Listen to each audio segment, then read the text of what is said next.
Hey everyone, we're in the Pisgah National Forest and just now pulling into the parking lot of the Cradle of Forestry in America. Thanks for joining us.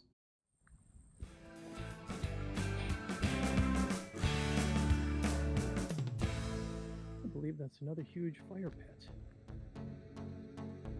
The Cradle of Forestry is open to the public and it provides an overview of the origin of forestry in the United States via walkthrough exhibits, a movie theater, and an open-air museum residing on 6,500 acres of land. This area is the birthplace of American forestry and forestry education. Before walking the well-groomed trails of the outdoor museum, we watched a movie that shows regularly throughout the day. This provided a foundation of what we were going to see as we began our walk through many of the buildings we just learned about on film. Let's get started.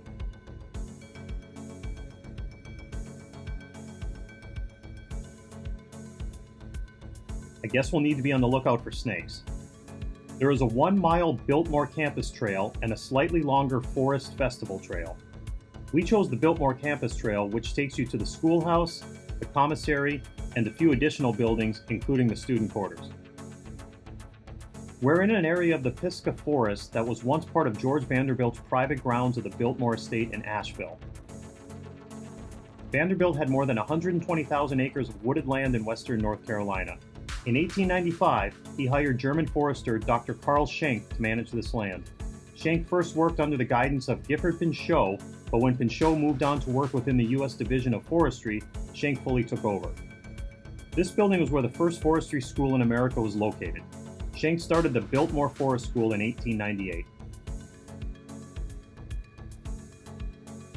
You can walk into the schoolhouse and hear reproductions of his lectures to students. And you must learn to travel and to feed and to grow more. But we were talking about working in the Pisgah weather. Rain every day. Thursday, summer morning, 1899. Classes every morning, 3 or 4 hours.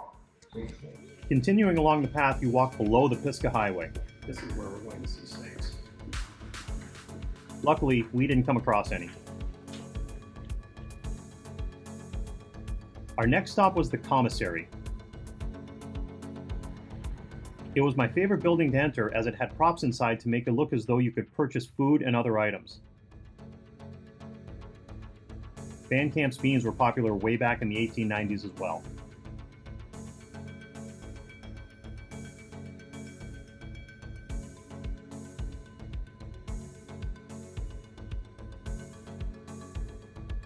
Here's the doctor's modest functional office.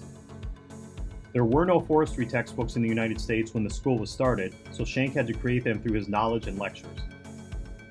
You may remember from my last video on graveyard fields that I mentioned extensive logging in the area led to the depletion of trees.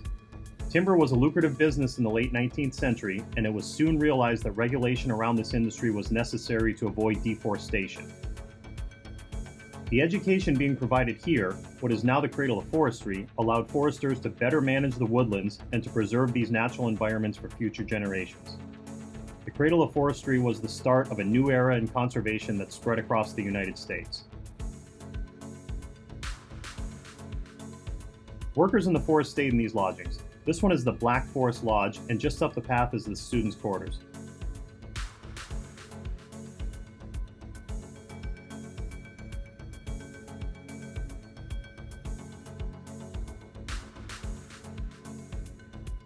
As the sign reads, many of these students were from influential families and they weren't used to living in such Spartan, likely uncomfortable conditions.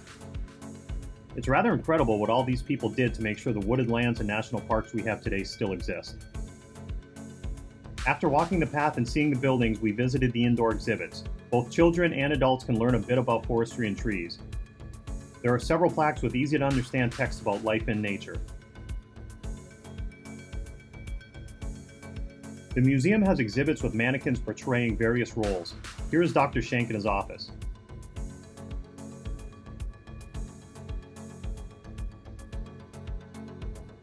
Repeating what I mentioned in the Key Falls video, Transylvania is Latin for across the forest. Well, this person is a silviculturist. Silvi is Latin for forest, and culture is basically growing. So silviculturist is a fancy name for a forester.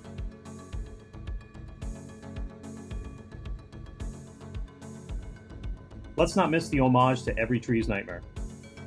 There is also a helicopter crew that will take you up above a forest fire and see what work needs to be done to contain it.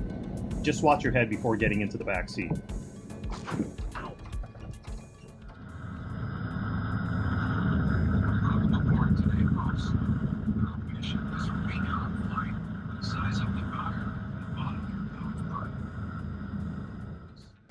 Their website provides information on what events are happening throughout the year. We finished our day back in Brevard at a local brewery, but before we go there, take a look at me in front of a tree that was grown from a seed in outer space. You heard that correctly. To honor the Forest Service, seeds from various trees were brought on the Apollo 14 mission to orbit the moon. This tree is from one of those seeds. Okay, now let's go find the nail. There are multiple breweries throughout Western Carolina, but when in Brevard, I like to go to Oskar Blues.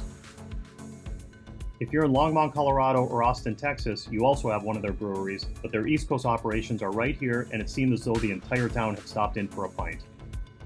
The selection on tap looked endless, so I decided to enjoy a flight. Before leaving, I thought a few more ales would be good back at the B&B, so I picked up a 6-pack of their Tropic Mutant as well as a 4-pack of their Brandy Barrel-Aged Imperial Stout. I'm saving those for the upcoming holiday season. You'll likely see me drinking one of them in a future video. Thanks again for watching, and please subscribe as I add travel videos regularly.